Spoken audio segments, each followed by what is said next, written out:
என்னோட ஸ்கின் வந்து ஆல்ரெடி வந்து ஆயில் ஸ்கின் தான். அதுவும் இல்லாமல் இப்போ கிளைமேட் ரொம்ப வெயிலாக இருக்குங்கிறதுனால சீக்கிரம் வந்து எண்ணெயெல்லாம் வடிகிற மாதிரி ஆயிடுது, பிசு பிசுன்னு வந்து ஆயிடுது. அதுக்கு ஈவினிங் வந்ததுக்கப்புறமா முகம் நல்லா கழுவிட்டு ஒரு 2 ஐஸ் கியூப் வச்சு நல்லா மசாஜ் பண்ணி விட்டோம் அப்படின்னா ஆயில் வந்து கொஞ்சம் கண்ட்ரோல் ஆகும் அப்படின்னு வந்து சொல்லுவாங்க. நானும் கொஞ்சம் நேரம் அப்படியே வந்து டீ எல்லாம் சாப்பிட்டுட்டு கொஞ்சம் நேரம் பால்கனியில் நின்று பார்த்துட்டு அதுக்கப்புறம் தான் ரொட்டீன் வந்து ஸ்டார்ட் பண்ணேன்.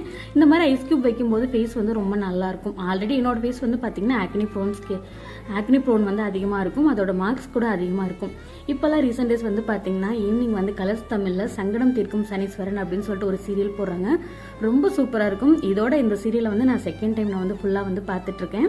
ஈவினிங் அப்படியே கையோட வந்து வேலையெல்லாம் பார்த்துட்டு இருந்தேன். நைட்டுக்கு வந்து என்ன செய்யலாம்னு யோசிக்கும் போது மாவு வந்து கம்மியாக தான் இருந்தது. கூட கொஞ்சமாக ராகி மாவு சேர்த்து ராகி பணியாரம், மல்லிப்புதினா அதிகமாக இருந்ததுனால மல்லிப்புதினா சட்னி செஞ்சுருந்தேன். ஹஸ்பண்ட் வந்து அதுக்கப்புறமா தான் கால் பண்ணி வரத்துக்கு கொஞ்சம் டைம் ஆகும், மீட்டிங் இருக்குது அப்படிங்கிற மாதிரி சொன்னாங்க.